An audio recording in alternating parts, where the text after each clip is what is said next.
윤석열 대통령이 자유총연맹 창립기념 행사에서 무책임한 국가관을 가진 반국가 세력들이 종전선언을 노래 부르고 다녔다고 말했습니다. 사실상 문재인 정부를 겨냥한 거란 해석이 나왔고 민주당은 대통령 인식에 충격을 금할 수 없다고 밝혔습니다. 밤사이 호남과 경남 지역에 비가 많이 와서 60대 1명이 실종되는 등 피해가 잇따랐습니다. 내일부터는 수도권을 시작으로 전국에 많은 비가 올 거란 예보입니다. 다음 달부터 술 마시고 운전하다 사람을 숨지게 하거나 여러 차례 음주운전에 적발되면 수사기관에서 차량을 몰수하기로 했습니다. 또 상습 음주운전자는 구속수사를 원칙으로 하고 음주 단속도 늘리기로 했습니다. JTBC 뉴스룸을 시작합니다. 종전선언을 노래 부르고 다닌 반국가 세력. 오늘 한 보수 시민단체 행사에서 윤석열 대통령이 한 말입니다. 종전선언은 전임 정부의 정책 지향점이었고 문재인 전 대통령도 여러 번 언급한 바 있습니다. 사실상 전임 문재인 정부를 반국가 세력으로 지칭한 셈이어서 파장이 커질 걸로 보입니다. 당장 야당은 대통령을 향해 일베라는 표현까지 써가며 극우적 인식이라고 반발했습니다. 배양진 기자입니다. 한국자유총연맹 창립 기념식에 참석한 윤석열 대통령은 종전선언은 반국가 세력의 주장이라고 말했습니다. 반국가 세력들은 핵 무장을 고도화하는 북한 공산 집단에 대하여 유엔 안보리 제재를 풀어달라고 읍소하고 유엔사를 해체하는 종전선언을 노래 부르고 다녔습니다. 종전선언의 목적은 북한의 침략을 용인하기 위한 거란 취지로도 주장했습니다. 북한이 다시 침략해오면 유엔사와 그 전력이 자동적으로 작동되는 것을 막기 위한 종전선언 합창이었으며 문재인 전 대통령은 재임 기간 3차례에 걸쳐 국제사회에 종전선언을 제안한 바 있습니다. 종전선언이야말로 한반도에서 화해와 협력의 새로운 질서를 만드는 중요한 출발점이 될 것입니다. 사실상 문 전 대통령과 현 야권을 향해 반국가 세력이라고 지칭한 셈입니다. 윤 대통령은 후쿠시마 오염수 방류를 반대하는 야권을 겨냥한 듯 괴담으로 국가 정체성을 부정하는 세력이 많다고도 했습니다. 한국자유총연맹은 반공연맹이 뿌린 시민단체입니다. 야당은 극우 커뮤니티인 일베에 빗대며 윤 대통령을 비판했습니다. 일베와 하등 다를 바 없는 대통령의 인식에 충격을 금할 수 없습니다. 극우적 인식에 깊은 유감과 우려를 표합니다. 특히 문재인 정부 출신 인사들은 과대망상 수준의 발언이라며 일제히 비판 입장을 내놨습니다. JTBC 배양진입니다. 네, 비 소식 보겠습니다. 남부지방에 밤사이 큰 비가 내렸습니다. 호남과 경남 지역에 많게는 시간당 70mm가 내렸습니다. 전남에서는 인명피해도 있고 광주에서는 제방이 터진 곳도 있습니다. 문제는 이제 장마 시작이라는 겁니다.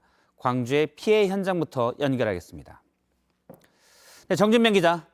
정 기자, 지금 뒤로 무너진 제방이 보이는데 현재는 어떤 상황인가요? 네, 제 뒤로 제방과 도로가 무너진 모습이 보일 텐데요. 물이 넘치면서 제방 50여 미터가 끊겼습니다.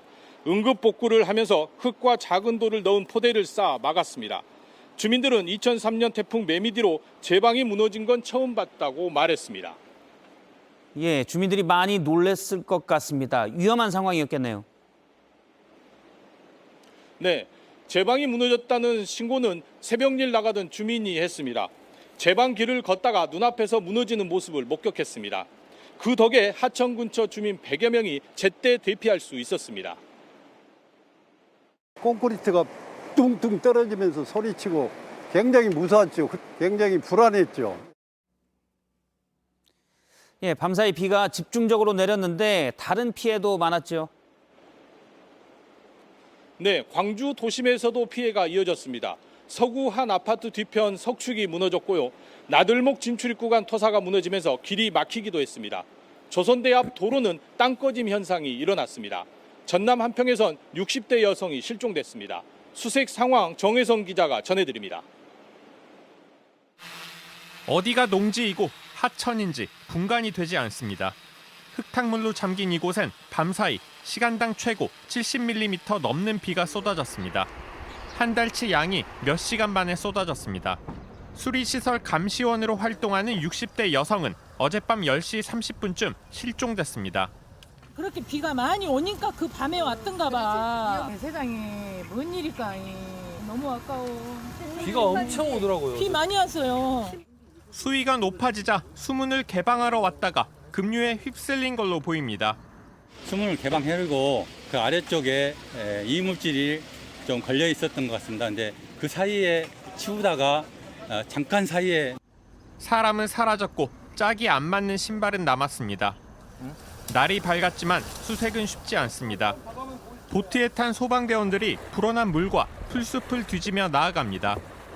안전 밧줄에 지탱하며 곳곳을 뒤집니다. 잠수부와 수색견은 물속을 살핍니다. 소방은 영산강까지 수색 범위를 넓힐 계획입니다. 하지만 큰 비가 또 쏟아지면 실종자를 찾기가 더 어려워집니다. JTBC 정혜성입니다. 네, 수리시설 감시원이 일을 하시다가 그렇게 된 거군요. 안타깝습니다. 광주 전남 지역에 이미 비가 많이 왔는데 걱정은 앞으로도 더 많이 온다는 겁니다. 내일도 오죠? 네, 그렇습니다. 어제 낮부터 내린 비는 평년 7월 한 달치 강수량에 맞먹을 정도입니다. 지금은 일단 비가 멈췄는데 내일 또 내릴 걸로 예보됐습니다. 내일 오후부터 모레까지 많은 곳은 250mm 넘게 쏟아집니다. 피해 지역 주민들의 불안감은 커지고 있습니다. 예, 지금까지 정진명 기자였습니다.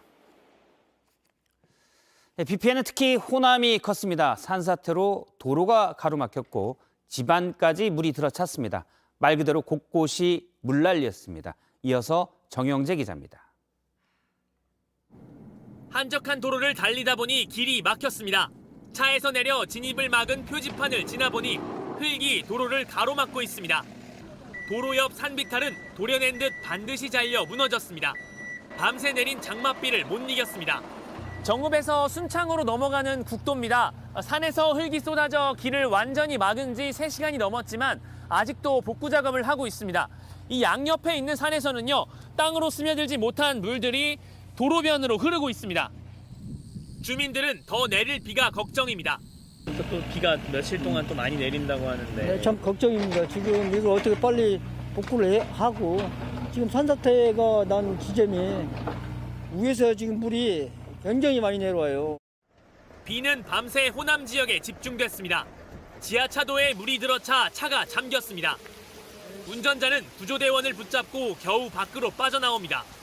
우비를 입고 바가지로 물을 퍼내는 주민들. 연립주택 복도부터 엘리베이터까지 잠겼습니다. 마당으로 밀고 들어온 물에 몸만 빠져나오기도 했습니다. 한 12시 될 때까지 잠을 못 잤거든요. 그때까지 엄청 쏟아지고. 광주와 호남에서만 300건 넘는 피해 신고가 들어왔습니다. 장마는 이제 시작입니다. JTBC 정영재입니다. 예, 더 큰 문제는 내일입니다. 전국적으로 많은 비가 내릴 전망입니다. 시간당 최대 60mm의 말 그대로 물폭탄이 떨어지는 곳도 있겠습니다. 저지대나 자주 침수되는 곳이라면 충분히 주의하셔야 합니다. 특히 서울 등 수도권에는 내일 아침, 그러니까 출근 시간대부터 많은 비가 옵니다. 박상욱 기자입니다. 오늘 서울 등 수도권의 하늘은 잠잠했지만 내일은 아침부터 많은 양의 비를 쏟아내겠습니다. 북태평양 고기압의 가장자리를 따라 서해상에서 수증기가 들어오면서 비는 서에서 동으로 점차 확대됩니다. 내일 출근 시간 전후로 서울 등 수도권엔 시간당 30mm 안팎의 강한 비가 내릴 것으로 보입니다. 중부지방을 중심으로는 시간당 최고 60mm가 넘는 곳도 있겠습니다. 이에 따라 인천과 경기 북부는 내일 오전에, 서울 등 수도권은 내일 낮에 호우특보가 내려질 수 있습니다. 오후부턴 장마전선이 다시 남하하면서 밤엔 호남권에 특보가 내려질 걸로 예상됩니다. 기상청은 내일부터 모레까지 수도권 등 중부 대부분에 150mm 넘는 비가 내리고 전남과 제주엔 250mm 이상, 경기 북부와 전북엔 최고 200mm의 호우가 쏟아질 걸로 내다봤습니다.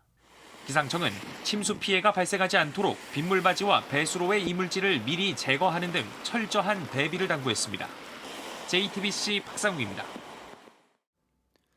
일본 원자력규제위원회가 오늘부터 사흘간 후쿠시마 오염수 방류를 위한 시설 최종 점검에 들어갔습니다.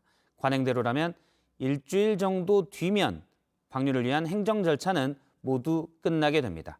도쿄에서 김현의 특파원입니다. 후쿠시마 원전을 관리 감독하는 원자력규제위원회가 오늘부터 사흘 동안 오염수 방류 시설에 대한 최종 검사에 들어갔다고 밝혔습니다. 방류 설비에 대한 종합 점검, 그리고 정전 등 이상 사태가 벌어질 경우 오염수가 방류되지 않도록 하는 긴급 차단 설비를 중점적으로 볼 예정입니다. 하지만 일본에선 이 최종 검사에서도 도쿄전력이 합격점을 받을 거란 분석이 다수를 이룹니다. 特にその指摘事項がないような場合には1週間程度に終了証が発行されるというのが交付されるというのがこれまでの前例でございます。 전례대로 하면 최종 검사 후 일주일 뒤인 다음 달 초순이면 오염수 방류를 위한 모든 행정 절차도 끝난다는 얘기입니다. 일본 전국어업협동조합 연합회 등 여전히 반발하고 있는 어민들을 의식한 발언도 내놨습니다. 関係者の理解なしにはいかなる処分も行わないとの方針を遵守します。 하지만 이날 열린 도쿄전력 주주총회에서 경영진은 오염수 방류는 절대 뒤로 미룰 수 없는 사안이라며 주주들을 설득하기도 했습니다. 최종 점검이 끝나고 다음 달 초 국제원자력기구 보고서 검토가 끝나면 기시다 총리가 직접 구체적인 방류 일정을 발표할 예정입니다. 도쿄에서 JTBC 김현희입니다. 정부의 압박에 라면 회사들이 가격을 일부 내린다고 발표했죠. 정부가 관치 소리까지 듣고 한 압박이지만 효과는 정말 일부에 그칠 것 같습니다. 업체들이 여전히 원가 부담이 크다며 정말 일부 제품만 가격을 내렸습니다. 먼저 정희윤 기자입니다. 다음 달부터 가격이 내려가는 제품들입니다. 농심은 대표 상품인 신라면과 새우깡만 가격을 내립니다. 반면 삼양과 오뚜기는 인기 라면을 뺀 나머지만 내립니다. 과자업체도 마찬가지로 일부 제품만 가격을 내립니다. 업체들은 모든 제품값을 내리면 수익성이 크게 줄기 때문에 어렵다고 말합니다. 저희가 이제 자체적인 좀 부담 내분이 좀 있어가지고요. 추가 인하기가 좀 어려운 상황이죠. 제분업체들이 밀가루 값을 내리기로 했지만 라면의 원가 구조를 보면 밀가루 비중은 전체의 20%에 그칩니다. 반면 파묘와 전분 같은 다른 원료값이나 물류비, 포장비 등이 다 올랐다는 겁니다. 비슷한 이유로 피자, 치킨, 중국 음식 같은 외식 프랜차이즈 업체들은 가격을 내리긴 어렵다고 말합니다. 이제 저희 같은 프랜차이즈들은 가격 인상의 요인이 원재료보다는 이 매장 운영비 상승이 더 커요. 뭐 인건비라든지 뭐 수수료라든지 단순히 밀가루 가격이 내린다고 그 요인들이 내려가는 게 아니에요. 결국 정부의 압박으로 내리는 먹거리 물가는 몇몇 라면과 과자, 빵에 그칠 가능성이 커지고 있습니다. JTBC 정희윤입니다. 정부가 라면에 이어 우유값도 인상을 자제해달라고 업계를 설득하고 있지만 업계에서는 사료값이 올랐다며 어렵다는 입장입니다. 우유값이 아직 더 오르기 전인데 우유로 만드는 아이스크림과 치즈는 다음 주부터 가격을 올릴 예정입니다. 공다솜 기자입니다. 현재 흰우유 1리터의 가격은 2,900원가량입니다. 하지만 8월부터는 3,000원을 넘을 수도 있습니다. 낙농가가 우유업체에 납품하는 원유 가격이 100원 안팎 오를 가능성이 크기 때문입니다. 원유 가격은 정부와 낙농가, 우유업체가 1년에 한 번 협상에 정해서 8월부터 반영합니다. 올해 인상폭 범위는 리터당 적어도 69원에서 많으면 104원까지 올릴 수 있습니다. 정부가 인상을 자제해달라고 요청하고 있지만 결국 안 오를 수는 없는 구조입니다. 소머리에 먹는 풀이나 사료 같은 게 거기서 수입이니까 환율이 많이 올라서 많이 오른 건 사실이에요. 작년에 한 번 인상을 하긴 했는데 워낙 요즘에 소들이 먹는 것들이 이제 많이 오르다 보니까 좀 그렇죠.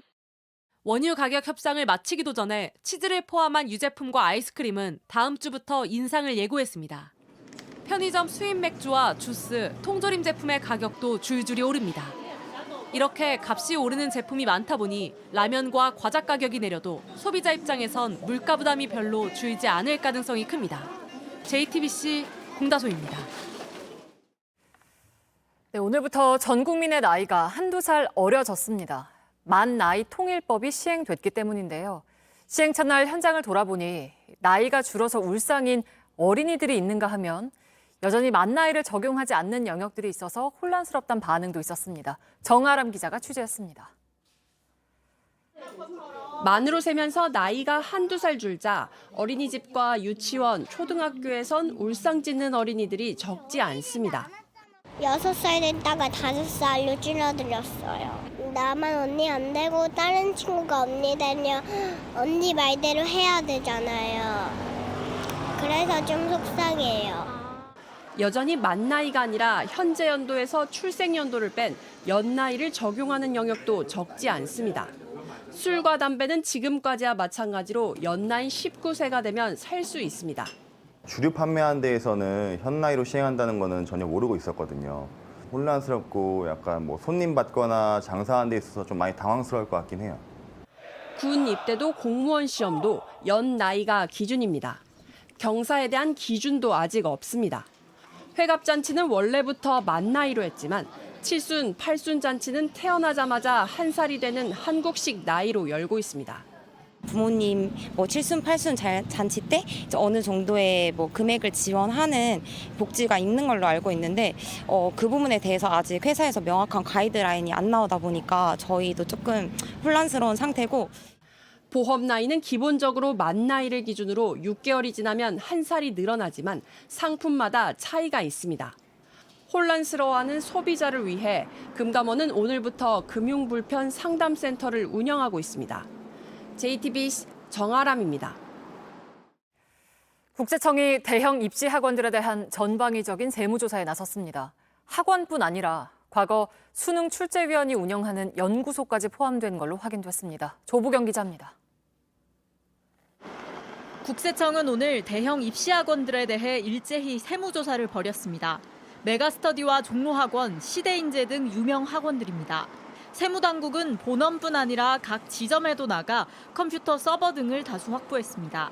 아침에 동시다발적 나와 지점도 가고 그래서 이례적인 상황입니다. 학원들에 대한 동시다발적인 세무조사는 이미 예고돼 있었습니다. 정부는 지난주부터 이들을 사교육 카르텔이라고 지목했습니다. 정부가 비상한 각오를 가지고 노력한다면 교육 현장에 파고들어 있는 사교육 카르텔을 이번 기회에 반드시 뿌리 뽑을 수 있을 것입니다. 이뿐 아니라 수능 모의고사 문제집을 판매하는 A연구소도 세무조사를 받는 것으로 확인됐습니다. 이 연구소 대표는 자신의 과거 수능 출제위원 경력을 내세웠고 수능 출제위원 등과 문제를 개발한다고 홍보해 논란을 빚었습니다. 출제위원의 비밀 유지 의무 범위를 확대하고 위반 시에는 엄정 제재하여 사교육 시장과의 유착을 차단하겠습니다. 정부가 사교육 시장을 겨냥해 압박 수위를 높이고 있는 만큼 다른 유명 학원들도 조만간 세무조사를 받을 걸로 보입니다. JTBC 조보경입니다. 네, 이른바 킬러 문항 풀이로 관심을 끌어온 사교육 업체들을 콕 찍어서 이렇게 국세청까지 조사에 나서자 다른 학원들은 곧바로 새로운 방법으로 홍보를 하고 있습니다. 수능이 쉬워질 테니 이럴 때 우리 학원에 와서 논술 시험을 준비하라는 겁니다. 사교육과의 전면전을 선언하기는 쉽지만 끝내려면 종합적인 대책이 필요한 이유입니다. 임예은 기자입니다. 대입 논술학원이 모여있는 서울의 한 학원가입니다. 일부 학원들은 올해야말로 논술 대비가 반드시 필요하다고 홍보합니다. 최저가 조금 쉬워질 수 있으면 최저 맞힌 학생들이 워낙 많으니까 글 잘 쓰는 게 더 중요할 수 있죠. 교육부가 수능에서 킬러 문항을 배제하겠다고 하자 일부 대학의 수시 합격 조건인 최저 등급을 맞추기 쉬워졌고 논술의 중요성이 더 커졌단 겁니다. 경쟁률은 더 높아질 수밖에 없는 거예요. 그럼 거기에서 논술을 누가 더 준비했느냐가 관건이겠죠. 논술 수강을 문의하는 수험생도 며칠 새 늘었다고 했습니다. 원래 계획했었던 분들도 오시고 이제 지금 수능이 좀 쉬워진다 그래서 또 한 번 더 해보겠다고 오시는 분도 계시고. 정부가 사교육 경감 대책으로 수능의 킬러 문항을 누르자 다른 한쪽인 수시 논술이 부풀어 오른 겁니다. 수시 전형을 준비했던 학부모와 수험생은 혼란스럽습니다. 지금은 6월 모의평가 점수를 기준으로 수시 전략을 세울 때인데 출제 기준이 갑자기 바뀌어 자신의 수준을 가늠하기 어려워졌다고 했습니다. 앞으로 수시 전형 접수는 70여일 남았습니다. JTBC 임예은입니다. 반란이 진정되자 러시아가 다시 우크라이나 공습을 시작했습니다. 상처난 리더십을 메우려는 듯 공격은 무차별이었습니다. 우크라이나 도심 식당가에 미사일이 떨어졌는데 민간인 피해가 컸습니다. 백희연 기자입니다. 식당 간판이 사라지고 건물은 형체를 알아볼 수 없습니다. 무장 반란이 마무리되자마자 러시아는 인구가 밀집한 우크라이나 도심 식당가에 미사일을 퍼부었습니다. 어린이 셋을 포함해 최소 9명이 숨졌고 50여 명이 다쳤습니다. 부상자 중엔 8개월 된 아기도 포함됐습니다. 우크라이나 공습을 재개한 푸틴 대통령은 군을 격려하며 반란 이후 내부 동요 수습에 나섰습니다. Был бы хаос. Вы защитили конституционный строй, жизнь, безопасность и свободу наших граждан. 반란을 주도했던 바그너 그룹에 지난 1년 동안 2조 5천억 원을 투입했다면서 그 사용처를 조사하겠다고도 했습니다. 바그너 수장인 프리고진을 옥죄기 위한 걸로 보입니다.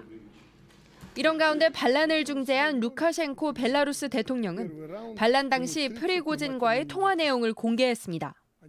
Я говорю, на полпути тебя просто как клопа раздавят.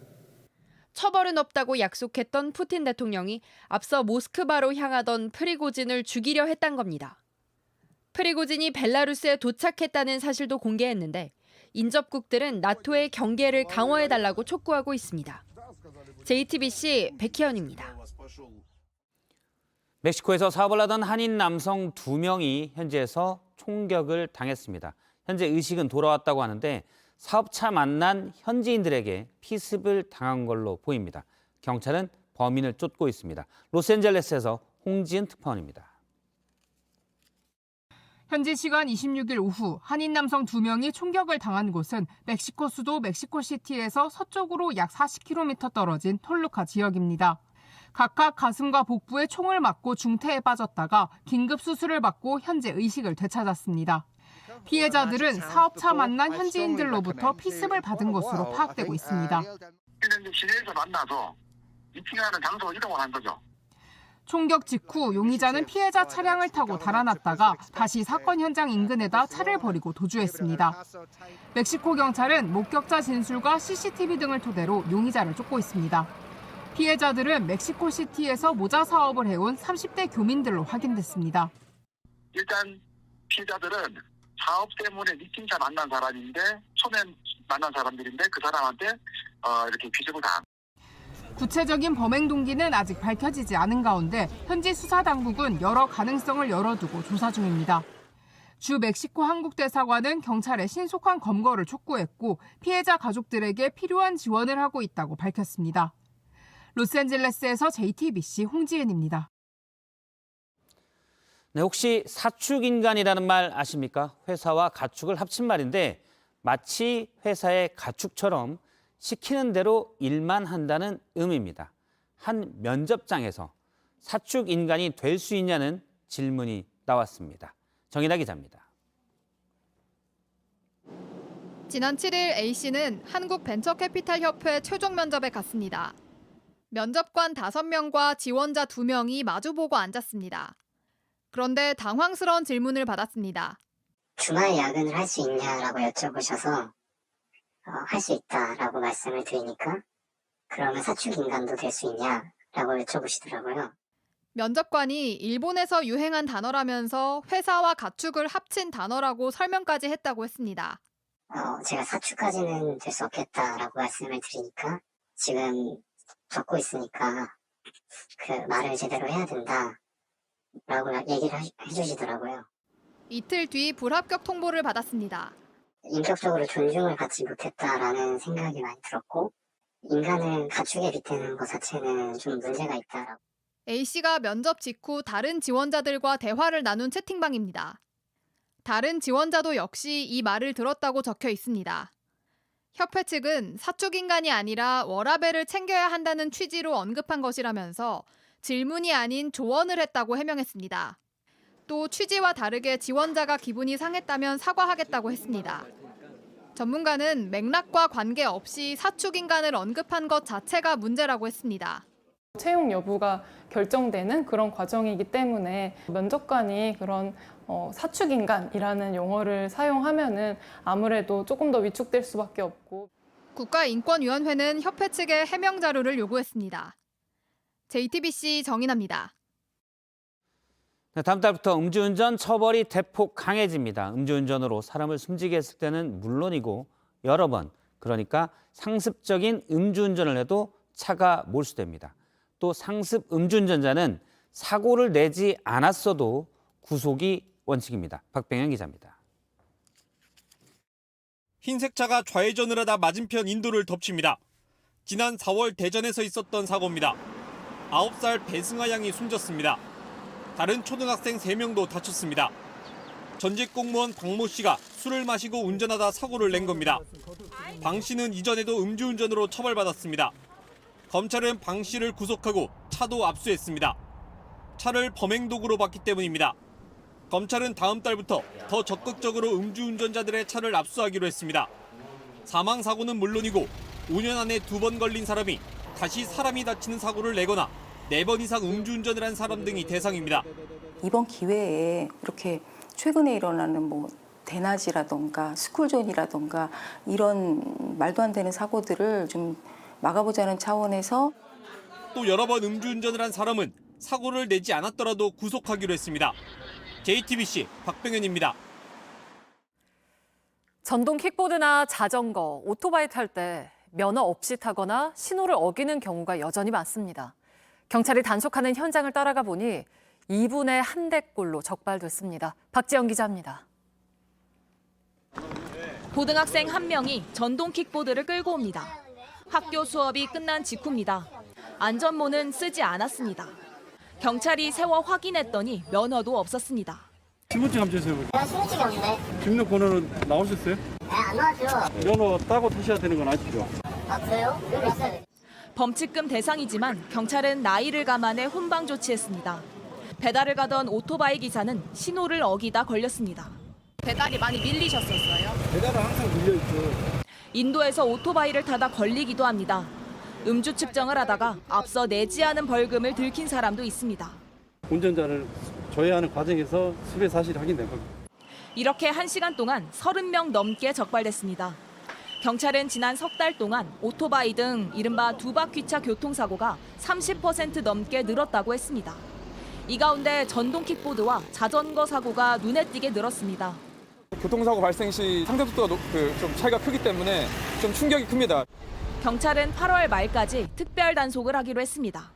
JTBC 박지영입니다. 지하철 타다 잘못 내렸거나 급하게 화장실 가려는데 개찰구 밖으로 나가야 할 때가 있죠. 이럴 때 돈을 내야 했는데 다음 달부터는 서울시가 10분 안에만 다시 들어오면 추가 요금을 안 받기로 했습니다. 이은진 기자입니다. 지하철역에서 카드 찍고 나갔는데 10분도 안 돼 다시 들어온 사람들. 매일 4만 명, 1년에 1,500만 명입니다. 추가로 낸 돈 다 합치면 180억 원입니다. 지금까지 화장실을 갈 때도 돈을 내야 하는 점이 굉장히 불편했는데 잘못 타서요. 문 좀 열어주세요. 네, 들어가시면 됩니다. 지금까지는 이렇게 부탁을 하거나 돈을 내야지만 안으로 들어갈 수 있었는데요. 다음 달부터는 10분만 안 넘기면 개찰구를 지났더라도 돈 안 내고 다시 들어올 수 있습니다. 불만이 많았습니다. 짧은 시간 건너갔는데 요금이 부과돼서 너무 억울하다. 아니면 여기에 대한 개선을 마련해달라는 민원이 500건이 넘게 10분 내 재승차 환승 제도는 서울 전체와 경기 남양주시 일부 구간에 적용됩니다. 서울시는 인근 지자체와 협의해 적용 구간을 늘릴 계획입니다. JTBC 이은진입니다. 데뷔한 지 넉 달쯤 만에 미국 빌보드 메인 차트에 오르며 중소기획사의 기적으로도 불렸죠. 그룹 피프티피프티가 소속사를 상대로 소송을 냈습니다. 계약을 해지해달라는 건데 무슨 일이 있는 건지 정재우 기자가 취재했습니다.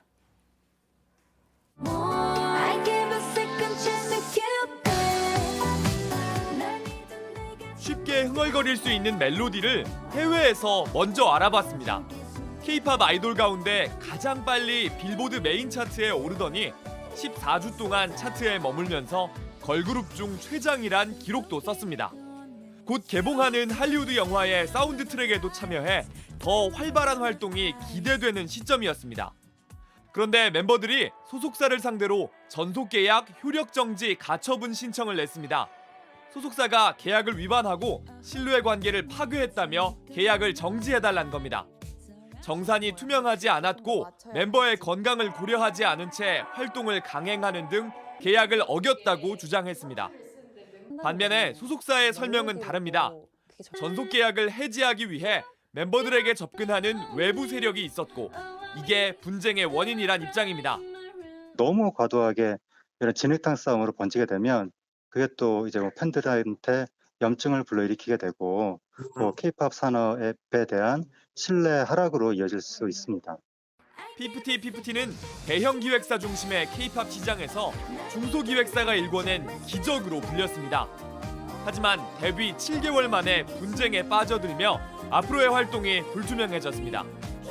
JTBC 정재우입니다.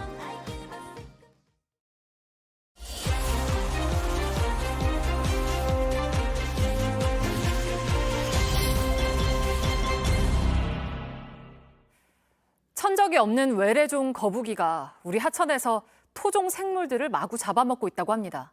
30년 전 애완용으로 수입된 거북이들인데 사람들이 하천에 버리면서 골칫덩이가 됐습니다. 밀착카메라 권민재 기자가 가봤습니다. 경남 김해의 한 하천입니다. 거북이를 쉽게 볼 수 있습니다. 던져둔 포획망을 들어 올려봤더니 거북이 한 마리가 잡혀 있습니다. 백가죽이 노란 거북인데요. 제 손바닥 2개를 합친 것보다 크기도 크고 무게도 꽤나 무겁습니다. 잔디밭에 작은 흙더미가 여러 개 있습니다.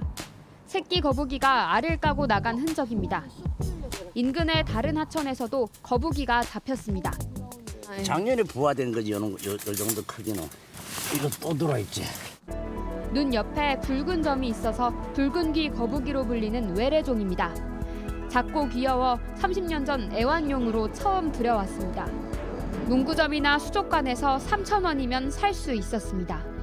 그러다 실증이 나거나 크기가 커지면 하천에 버려졌습니다. 방생하러 온 사람들, 나 이제 이 동네 사니까 자주 오잖아요. 그럼 말려, 넣지 말라고. 하천에 버려진 붉은귀 거북이는 천적이 없어 생태계 최상위 포식자로 자랐습니다. 토종 붕어나 개구리 등을 마구 잡아먹습니다. 물 속에서는 토종 물고기와 거북이와의 전쟁을 하고 있는 중이죠. 서로 잡아 먹고 먹히는 관계라서. 20년 전 생태 교란종으로 지정되면서 수입도 판매도 금지됐습니다. 하지만 이렇게 전국 하천에 이미 퍼졌습니다. 햇빛이 내리쬐면 일광욕을 하러 슬금슬금 올라올 정도입니다. 대왕거북이는 저기 그 땅에 엉금엉금 뛰어다니고 있었죠. 외래종 거북이가 늘어나자 일부 지자체는 직접 나섰습니다.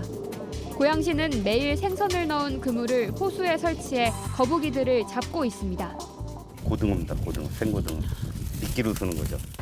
하지만 거북이는 물에서만큼은 움직임이 빨라 잡기 쉽지 않습니다. 저희가 어제 거북이를 잡기 위해 던져둔 통발입니다. 하루 동안 뒀는데 아직 한 마리도 잡히지 않았습니다. 아직 생태계 교란종으로 지정되지 않은 외래종 거북이들은 여전히 시중에서 쉽게 사고 팔 수 있습니다. 다른가요? 4만. 이거는 10만. 하지만 외래종 특성상 하천에 버려지면 언제든 최상위 포식자가 될 수 있습니다. 스페니쉬 같은 경우도 저희가 이제 불안종으로 지정을 하는 거에 대해서도 좀 검토는 하고는 있어요. 전문가들은 정부가 생태계 교란종 지정을 지금보다 더 늘려야 한다고 지적했습니다. 수족관에선 작고 귀여운 거북이였지만 하천에 버려지면 골칫덩이가 됩니다. 토종 생물을 위협하는 건 사실 거북이가 아니라 거북이를 버린 사람들일지 모릅니다. 밀착카메라 권민재입니다. 차를 세울 수 없는 간선 도로를 달리던 택시 안에서 대학생 승객이 갑자기 70대 기사를 때렸습니다. 당시 블랙박스 영상을 확보해보니 손으로 때리고 발로 차는 폭행이 5분 넘게 이어졌습니다. 김한수 기자가 취재했습니다. 택시 뒷좌석에 승객이 타고 있습니다. 지난 18일 새벽 1시쯤 북부 간선도로입니다. 택시기사는 차선을 바꾸려고 방향 지시 등을 켭니다. 그 순간 승객이 갑자기 기사의 얼굴을 뒤에서 때립니다. 뭐야 이거? 니 지금 뭐 하는 거야 지금 이거? 그만하라고 하자 갑자기 웃기 시작합니다. 아저씨 사람 때는 못 뛰는 줄 알죠? 예? 뜬금없이 내려달라고도 합니다. 여기서 내려서. 갓길조차 없는 간선도로였습니다. 겨우 정신을 차리고 시속 60km를 유지하고 있는데 이번에는 발로 툭툭 치기 시작합니다. 그런데 굉장히 위험했죠. 잘못하면 사람이 사고 나면 죽겠구나 이 생각이 들어서. 경찰 지구대에 도착할 때까지 5분 넘게 계속 이랬습니다. 지금도 악몽 같아요. 누가 타면 뒤만 이렇게 돌아다봐 싶게. 술 취한 승객의 택시기사 폭행은 며칠 간격으로 계속되고 있습니다. 지난 14일엔 전주에서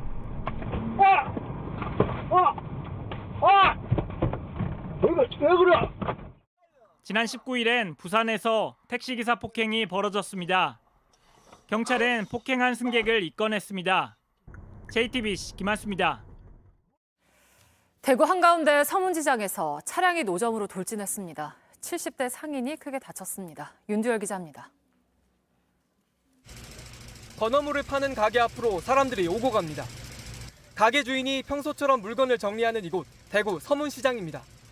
이 가게 맞은편 공영주차장 입구에 외제 승용차 한 대가 비상등을 켜고 서 있습니다. 요금을 내나 싶었는데 주차 차단기를 그대로 밀고 돌진합니다. 그 모습을 본 가게 주인이 놀라 뒷걸음질 칩니다.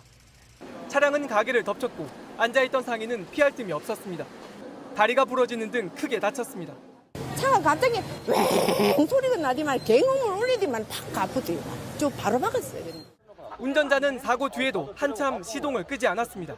안에서 엑셀레도 밟고 있었겠죠. 그러니까 계속 바퀴가 돌아가는 소리가 들리고 그래가지고 이제 가서 빼라 했는데 안 빼니까. 인근 상인이 급하게 차에 들어가 시동을 껐습니다. 운전자는 70대 여성이었습니다. 조수석에 있던 80대 남성도 다쳤습니다. 운전자 과실인지 차량 결함인지는 아직 알 수 없습니다. JTBC 윤두열입니다. 상가 건물 주차장 입구를 막은 차 때문에 다른 차들은 벌써 일주일째 들어가지도 나오지도 못하고 있습니다. 논란이 커지자 차 주인은 빼겠다고는 했는데 강제로 차 문을 열거나 차를 옮길 방법은 없고 주인이 오기만을 기다려야 하는 상황입니다. 윤정주 기자입니다. 봐봐, 손님이 없잖아요. 개고로 사면 차댈 때 좀 다른 데 가도 해결 못 한다잖아요. 손님 끊긴 식당 주인은 화가 났습니다. 바로 채를 들고서 엘리베이터를 타야 되는 가게인데 건너편이나 공영 주차장에 주차를 해달라 하면은 바로 예약을 취소하시는 경우도. 무거운 골프채 들고 와야 하는 스크린 골프장도 장사가 안 됩니다. 건물 주차장이 막혔기 때문입니다. 일주일 전 차단기 앞에 선 SUV 차량, 운전자가 요금을 계산하는가 싶더니 차에서 내립니다. 문을 잠그고 그대로 떠납니다. 그 뒤로 돌아오지 않았고 건물을 오가는 모두가 불편을 겪고 있습니다.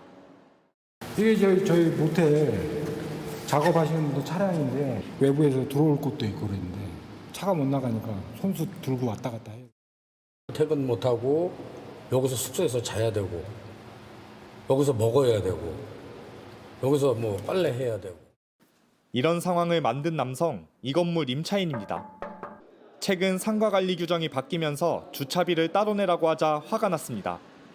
도로가 아닌 건물 내부라 경찰도 마음대로 차를 옮길 수 없습니다. 그저 차를 빼겠다는 말만 믿고 기다려야 합니다. JTBC 윤정주입니다. 한강의 기적을 메콩강의 기적으로 만들겠다면서 1,200명을 속여 920억 원을 뜯어낸 일당이 붙잡혔습니다. 어떻게 속였나 봤더니 아주 그럴듯한 홍보 영상과 사무실을 미끼로 삼았습니다. 최하은 기자입니다.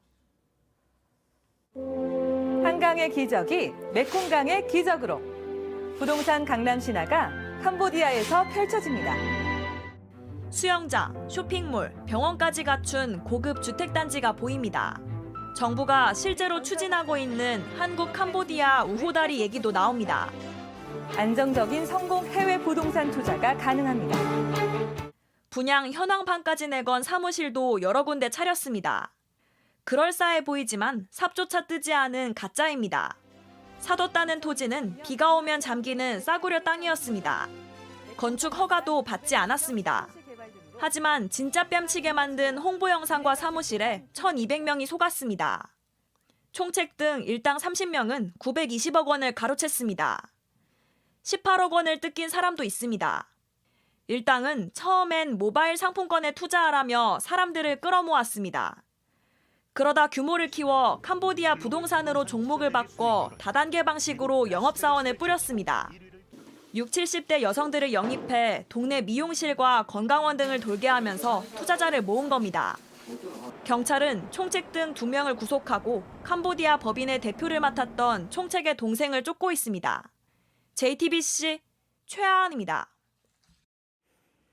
소 한 마리가 경매장에서 탈출했습니다.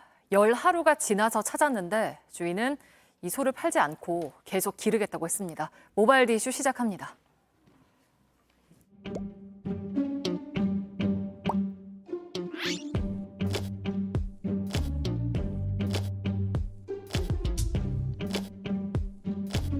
말처럼 빠르더라고. 정문 앞에서 제지를 했는데도 막 달려들더라고.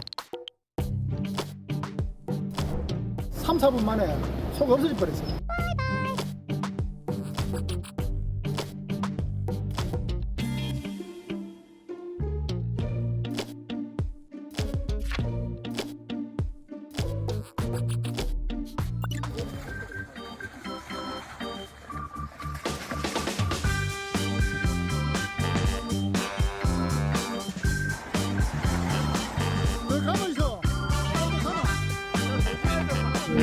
연락이 손이 들었는데 애증이 못 잊어서 우리가 탈출한 거예요. 그럼 자기 어떤 방향으로 그렇게 탈출한 걸 보면 자기 애주인에 대해서 정이 대단한 소라 그렇게 생각해요.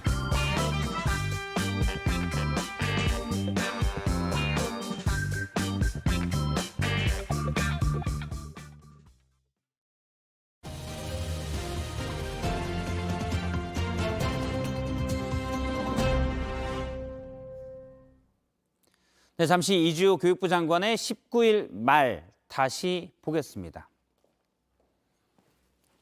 저도 전문가입니다만 쭉쭉쭉 제가 진짜 많이 배우는 그런 상황 좀 더 분석을 해보겠습니다.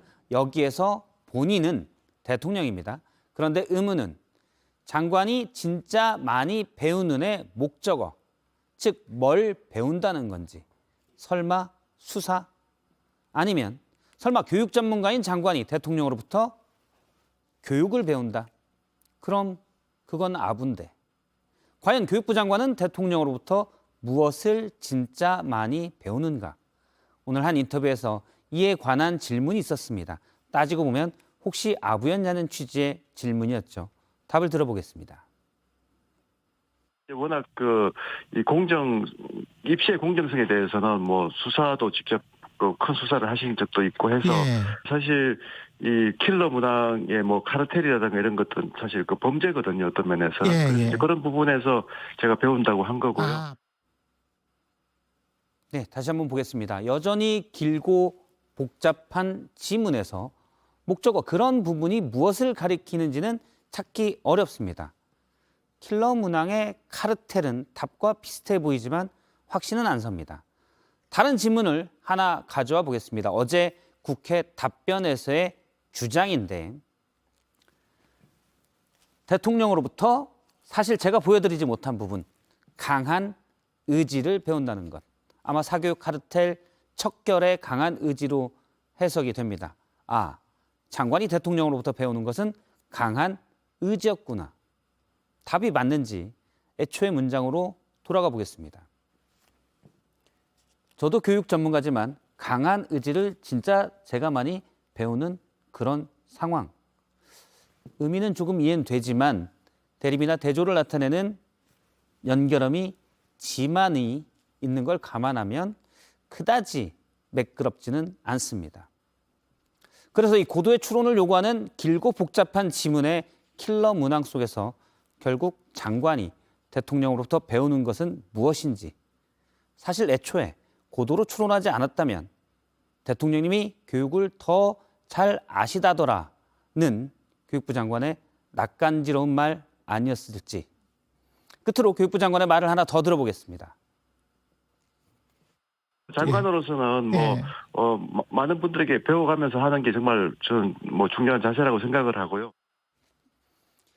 네, 늘 배우는 장관의 자세는 정말 좋은 자세입니다. 다만 앞서 봤지만 장관의 국어는 배울 게 없습니다. 다시 보기입니다. 이 선수를 떠올리면 아직도 눈물 난다는 팬들이 많습니다. 얼마 전 16년 축구 인생의 마침표를 찍은 박주호 선수입니다. 최종혁 기자가 만나서 인생 2막에 대해 이야기를 나눠봤습니다. 그라운드를 떠나던 순간은 눈물로 기억됩니다. 정말 지난 치열하게 했구나. 나의 후회가 없다. 정말로. 이런 미련 없이 나갈 수 있는 게 너무 내가 좋다. 엎드려 큰절한 부인은 원정 팬들을 울렸습니다. 할 거라는 걸 알고 계셨어요? 잘 몰랐어요. 제가 아예 몰랐고. 그렇게 즉흥적으로 나온 거니까. 유럽에서 돌아와 처음 몸담은 팀이었습니다. 한국에서 모든 적응하는 시기가 이제 울산 현대였고 굵직굵직한 슬픔과 아픔이 많았다. 16년 축구 인생은 모험의 연속이었습니다. 일본 2부 리그에서 시작해 스위스에서 유럽 무대를 녹화했고 분데스리가에 입성하며 한 단계씩 성장했습니다. 제가 계획적이진 않은데 축구만큼은 정말 계획적으로 흘러왔다. 차근차근 밟아갈 수 있다. 좀 더 편안하게 갈 수 있는 순간에도 도전을 했고. 도르트문트에서 뛰다 부상으로 돌아왔을 때도 절망하지 않았습니다. 경기를 못 뛰고 이러면 당연히 실패라고 생각하지만 제 커리어에 있어서는 저는 계속해서 도전해왔고 이 커리어라는 게 우욕절이 있는 거잖아요. 인생 2막, 그 중심은 가족입니다. 육아를 열심히 하고 있습니다. 같이 놀아주고 부상을 당하면 그냥 부상을 당하면 되고 아빠랑 항상 있고 지금도 이제 나은이 같은 경우는 학교 이제 끝나면은 저한테 전화가 오고 그 전에는 이제 운동 시간이면 못 받을 때도 많고. 물론 앞으로의 삶도 공과 함께입니다. 지금도 저는 축구가 좋아요. 건우랑 축구를 할 때도 재밌고. JTBC 최종혁입니다. 네, 이렇게 군복 입은 모습은 처음 봅니다. 김민재 선수가 훈련소 동기들과 사랑합니다 손팻말을 나눠 들었는데요. 조금은 낯설죠. 3주간의 기초 군사 훈련을 받는 중인데 다음 주 퇴소 예정입니다. 나폴리를 떠나 뮌헨으로 갈 가능성이 큰데 군사 훈련이 끝나면 새로운 구단과 구체적인 논의를 할 걸로 보입니다. 기상센터입니다. 오늘 아침까지 전라도를 중심으로 많은 비를 뿌렸던 정체전선이 내일은 중부지방까지 올라오면서 강한 비가 예상됩니다. 내일은 주로 중부지방, 모레는 남부지방과 제주도에 많은 비가 내리겠는데요. 예상되는 강우량을 보시면 수도권과 강원 내륙, 충청, 경북 북부에는 최고 150mm가 넘게 비가 쏟아지겠습니다. 강원 동해안은 20에서 80mm가 내리겠습니다. 또 전라도와 제주도에선 모레까지 최고 250mm가 넘는 물폭탄이 더 쏟아질 것으로 보입니다. 기온 보시겠습니다. 내일 아침 기온은 서울 23도, 대전과 전주 24도 등으로 오늘과 비슷하겠습니다. 낮 기온은 서울 25도 등 중부지방은 오늘보다 2도에서 5도가량 떨어지지만 남부지방은 대구 30도 등으로 오늘보다 조금 높겠습니다. 중부지방의 장맛비는 모레 금요일 낮에 그치지만 남부지방은 토요일까지도 길게 이어지겠습니다. 내일과 모레 강한 비가 예상되는 이유는 정체전선과 저기압이 함께 발달하기 때문입니다. 내일 예상되는 일기도의 모습인데요. 내일 정체전선은 중부지방에 이렇게 걸쳐 있을 것으로 예상이 됩니다. 바로 위쪽으로는 저기압이 발달하겠는데요. 이 저기압이 시계 반대 방향으로 회전하면서 습한 서풍이 불어오겠습니다. 또 정체전선을 밀어올린 북태평양 고기압의 가장자리를 따라서 따뜻한 남서풍도 불어오면서 한반도를 중심으로 비구름이 강하게 발달하겠습니다. 여기에 기후변화로 인해서 한반도의 폭우가 크게 늘어난 것도 영향을 주고 있습니다. 시간당 강수량이 50mm 이상을 기록한 날은 50년 전에는 연평균 12일이었습니다. 그런데 10년 전에는 21일로 75%나 늘었습니다. 예측 가능한 범위를 넘어서는 호우가 언제라도 발생할 수 있기 때문에 한 번 더 점검하고 더욱더 조심해야겠습니다. 지금까지 기상센터였습니다. JTBC가 연속 보도한 김남국 의원 가상화폐 이상거래 보도가 제176회 취재부문 이달의 방송기자상을 수상했습니다. 방송기자연합회와 한국방송학회는 JTBC 보도가 사회적 파장과 후속 보도를 끌어냈다며 타 언론사보다 다양한 관점으로 빠르게 보도했다고 평가했습니다. 네, 잠시 뒤 두부로 이어지는 뉴스룸 D에서는 인공지능 발전에 따라 달라진 바둑의 세계를 안나경 앵커가 이세돌 씨를 만나 이야기 나눕니다. 네, 뉴스룸은 여기까지입니다. 시청해주신 여러분 고맙습니다.